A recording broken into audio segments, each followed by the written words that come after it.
Welcome to Giant Radio, where we're all about big ideas in sales and marketing and eye-popping discussions with successful entrepreneurs. Turn up the volume and settle in. Now, here's the founder of Giant Jacks Media and your host, Paul Hitchcock.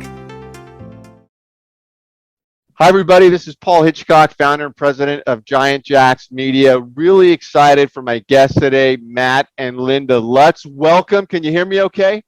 Yeah, thank you for having us. We're excited to be here. Great. Yeah, it's awesome. And yes, they are a married couple and work together, which is fantastic. I want to hear about that.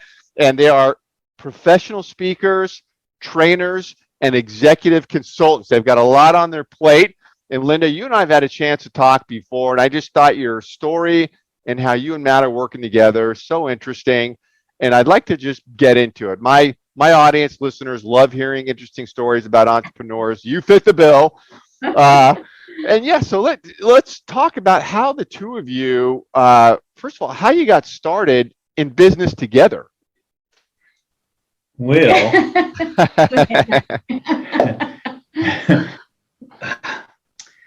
how do we start that? Where do we go? I think start at the beginning. Really? All the way over there? We'll just start there. The birth years? The birth years. Early in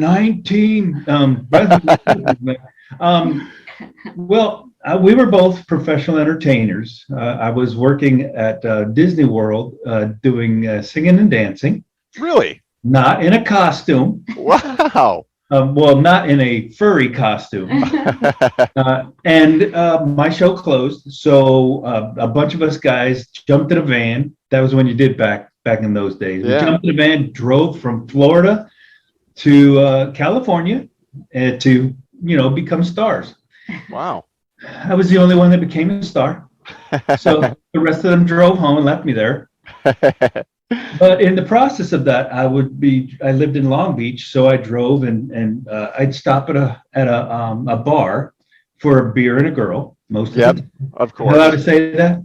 Yeah. And I walked in, and there she was. I was the karaoke hostess at the time. Really? Wait. Yeah, this is a true story. At a bar, does the bar still exist? It doesn't. No. It doesn't. Unfortunately. Oh, that's too bad. Bar Winkles. Yeah, I mean, come on. In Long Beach, and it was right when karaoke had come to the United States. So. Oh, wait a minute. She was the karaoke ambassador or pioneer, the only one on the whole West Coast. Oh my Lord! Oh yeah, I know karaoke. Wow. So you met there, and Matt, you were literally performing around LA and doing stuff? Yeah. I was clean shaven in the morning, and all I wore was a shirt and shorts wherever I went. And that's how she met me, unshaven, because it was 10 o'clock at night by then. Okay. And all so right. She always thought I was a kind of a scruffy kind of guy. Yeah, just got off the street. But 8 weeks later, we got married. So 8 weeks after that meeting? Yes. Boy, wow. Yeah, you didn't wait around. That's great. And then, so that is a far cry from what you're doing now. So how did you move from that? What happened?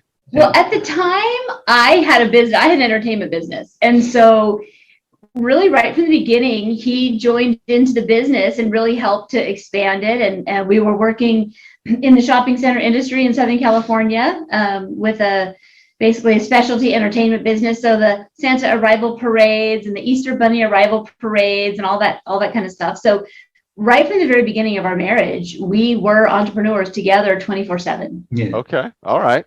Yeah.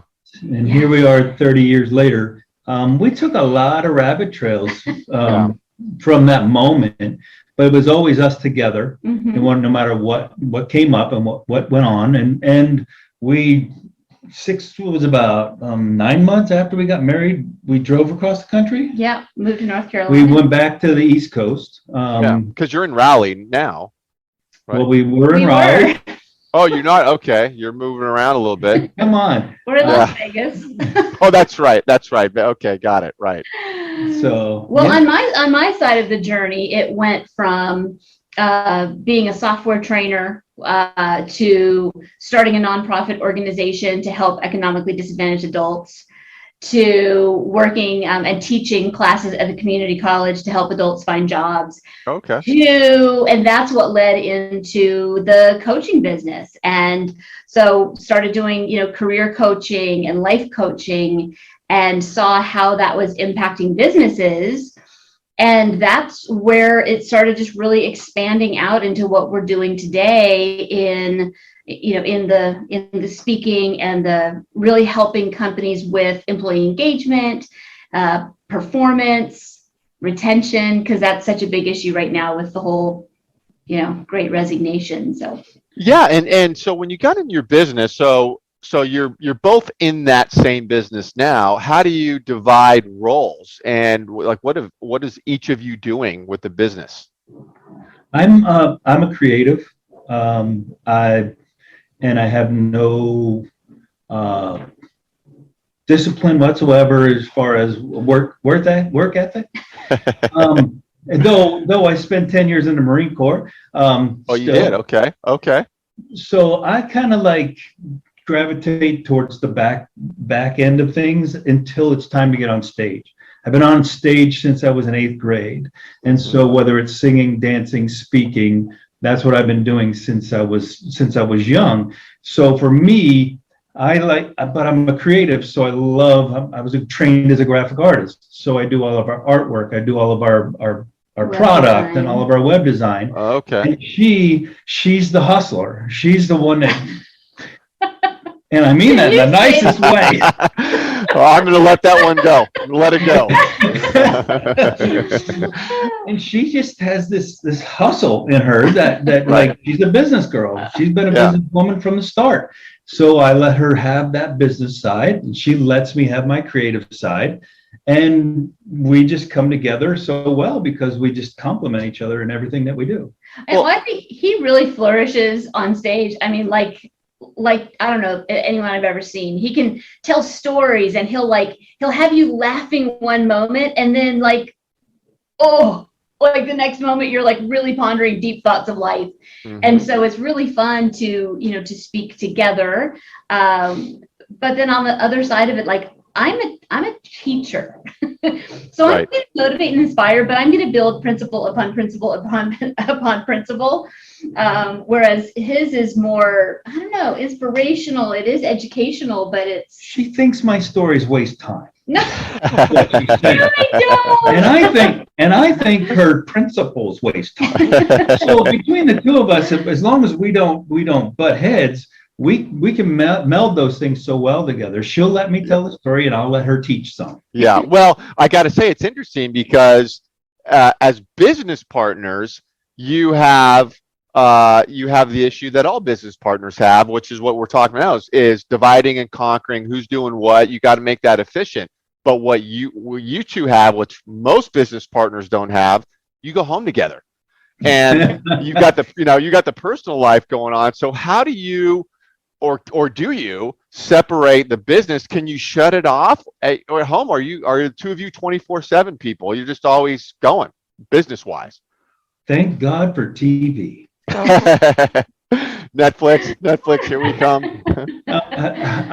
I'm the one who's been the one to pull me away from working too much. Okay. I love having fun. I love getting away from work. I have no problem with it.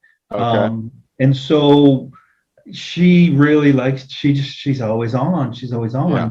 And it's better now. Yeah, in the early years, it was really when bad. I first met her, boy, holding her, it's like, forget it, and she was the one who said, well, if I'm ever going to have a child, I haven't found a man that would even allow him to be the father of my children. Right?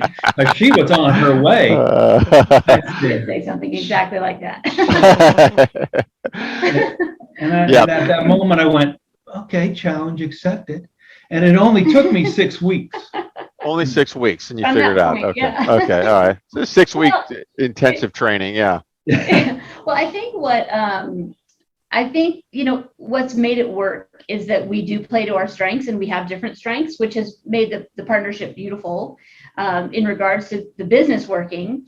But then we also do love adventure. We're super spontaneous. And Oh yeah. right Yeah. now we live in a place where we can be hiking in 5 minutes, and we can play pickleball, and we've got all kinds of things to go do outside. So we really do work on that balance. Mhm. But one thing I think that is unique is that when you create a business around who you are, and you create a business to support the life you want instead of the other way around, right? Yep, So most yep. entrepreneurs get stuck when they are building a business and their life serves the business, Right. right? Yeah. To detriment often, right? Yeah. Right. But we got really intentional about what is the life we want to live, and now let's build a business that supports that lifestyle. That's a good way to put it. It's wonderful. Yeah, it's wonderful. I mean, I think everybody would like to be in that position. Well, I know, Linda, when you and I were talking before, I think you said you started out focused on training, but then kind of moved in broader approach there to executive consulting. Is that right? And what are you doing when you're executive coaching consulting? Because that term is out there. What does it really mean when it comes to your business? Well, it all began just helping people find jobs. Find jobs, right? That's right. That was the very basis of it. But it wasn't helping someone find a job at McDonald's. It was helping upper management executives and leaders find that next promotion, that next place to work. Mm-hmm. And what we found was a lot of these folks who were coming to us were having a hard time with their personal life, having a hard time with their family life, maybe because they sacrificed everything. We found ourselves, I don't know whether they gravitated to us or we gravitated to them, but the middle-aged guys, the upper middle-aged people who did their duty to raise their kids, pay that mortgage off, to do the things that they're supposed to do, get a job, who cares what job, make money, pay the bills, take care of family. Yeah. They get to this place where they did it, but now what? Yeah. That's all they know. Yeah. And it's male, female, everything. And they're all going, now what? And so we found ourselves having to coach the other side of the executive, the other side of the successful business person. Oh, interesting. Who now needs to wake their heart up again, wake their Mhm. passion up again that they shoved down there for so long, their dreams and their passions and their purpose even. Their purpose was take care of the family. Right. Well, that we are not built for that. Right. Mm-hmm. So that's how it all began. And now we kind of like, we're a mindset / success business now, but you can't have success without proper mindset. So Right. we take them down a road of both. This is why you have to do this so that you can be this. Okay. We found that people really, it's like, I want to have a job that matters, where I have meaning and purpose. And particularly people over 40, 45 years old, I've kind of climbed the ladder. I've made the money. I've put the kids into college, but now I really want to feel like I'm making a difference, like my life matters. And so what happened was, as we were helping people, we started looking to see how, when they aligned to their strengths, their experience, their purpose, their why, if you will, they became very engaged at work. They also were top performers at work. Mm-hmm. And when the companies were allowing them to align kind of that strength to the mission, vision, outcomes of the organization, they were staying and promoting within a company. So as the pandemic hit, and all of a sudden, as we're starting to come back from it, and people, like companies, can't find enough employees to hire, there's a massive war for talent right now. And as dropping like crazy too, they're leaving the company. Yeah. And what we realized is, well, wait a minute, but that's not what our clients aren't the ones leaving. Our clients are the ones staying. They're the top performers. So we started doing research and talking to the leaders of our clients, like who are the supervisors and directors and CEOs of our clients, and why is it that our people are staying top performers and highly engaged in their work. And so that's when we said, hey, now it's time, because we've got a model that really works. And as we translate that to companies, hey, let's help the company understand how engagement equals retention, right? Retention's really turnover and retention are both just side effects, if we're being honest. And there's agreed. Effects of engagement. Yeah, so that's agreed. what we help with now with engagement and performance. I love it. So you're going into a company and you're meeting with owners, executive management, and getting in the gutter there in the trenches and doing your thing. Is that right? And is it any industry? Yes, it is. It works everywhere. It does. Because it's not really about the subject matter that you're working in or the job you're working in. It's about you. Mm-hmm. Yeah, it's about the people. We like to say we fix people problems. Yeah. And it's not that they're a problem. It's that we have problems. Yeah. People have problems, and that's okay. Yeah. If you didn't, you'd be a liar. But yeah, so we work with so basically when we come in, we're really targeting the leaders, the emerging leaders as well. Mm-hmm. And we often will come in and do like a rally, right? So we're really getting people excited and inspired about the work they do and where they're doing their work. Mm-hmm. Literally connecting what I'm great at, what I bring to the table, when I can see how that fits in the organization, how I can contribute at a higher level, I can grow, but my career can be aligned within the organization. Now I'm getting connected. Now I am engaged with the work that I do. I'm engaged with the outcome I'm bringing. As a leader, as I'm learning to, with my team, listen, right? People need to be seen and heard. Even when like a frontline worker is coming in, and maybe you think, well, they don't have as much of a roadmap as a leader would, but when they can contribute to the solution of a problem, they feel more engaged. Absolutely. And so it's really helping leadership teams, emerging leaders understand why and how people engage at work so that they want to be a part and not leave, and grow and contribute at their highest capacity. God, you hit something. The listening part, I know that's bandied about a lot, but it is just a lost art, in my opinion. People just don't listen. People just talk at each other. And I just noticed that even I go into mixed company, you're meeting people the first time, people don't listen. They don't ask you. They maybe ask you a question and never a follow-on question. They don't go deep. They don't really care. So your comment about listening, you two obviously are great listeners. It's got to be a huge difference, because then people open up to you and start talking, right? The cool thing about, I think, the very basis of what we want to do is to bring hope to organizations. Mm-hmm.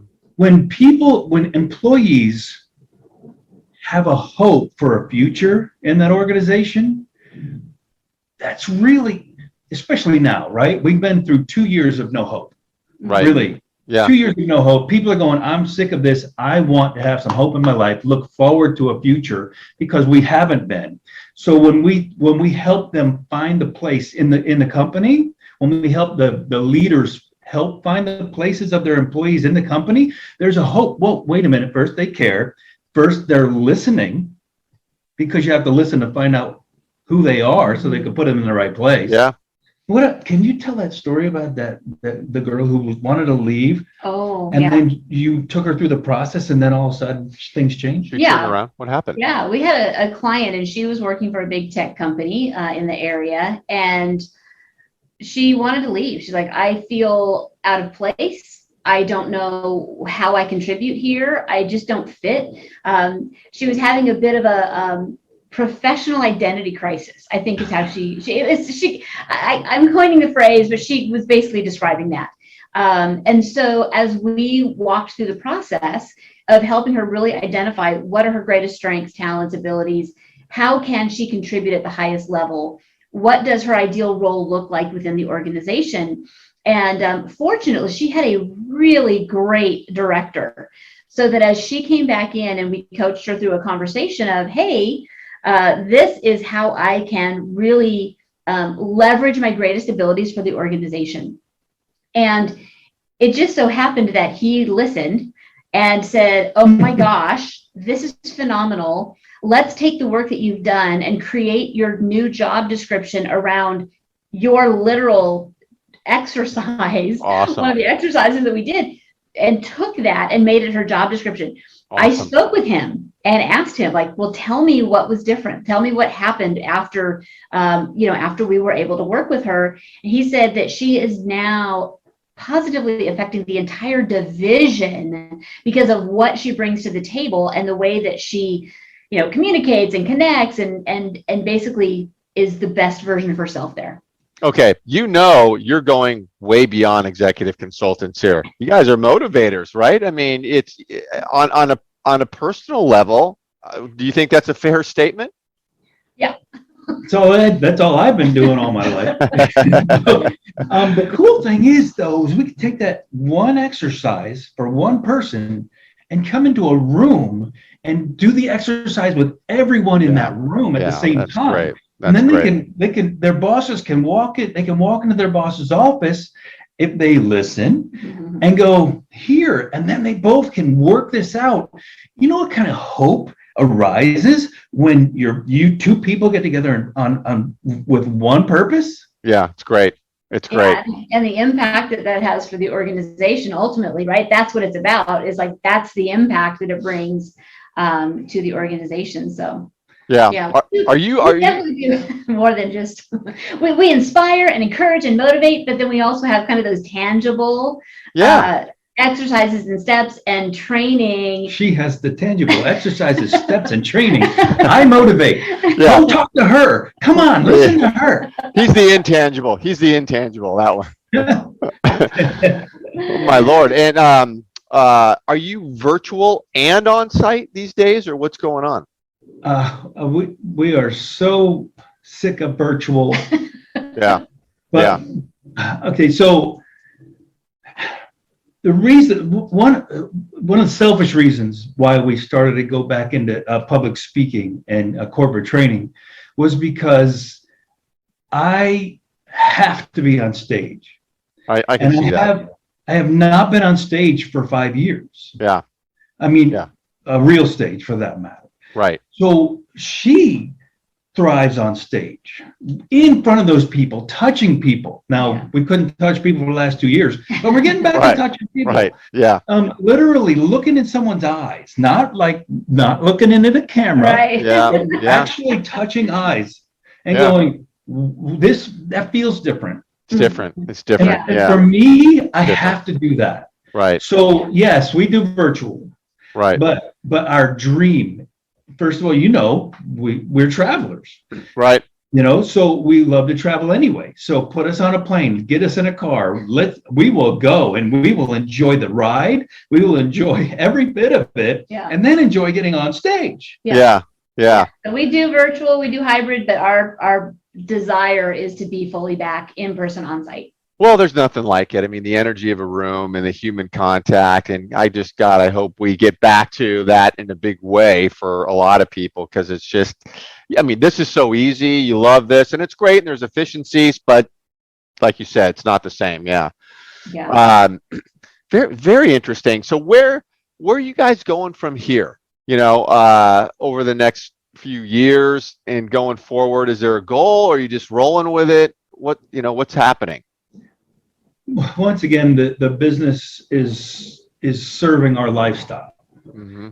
Our lifestyle is travel and adventure and enjoying community. So as long as the business is doing that, that's the goal.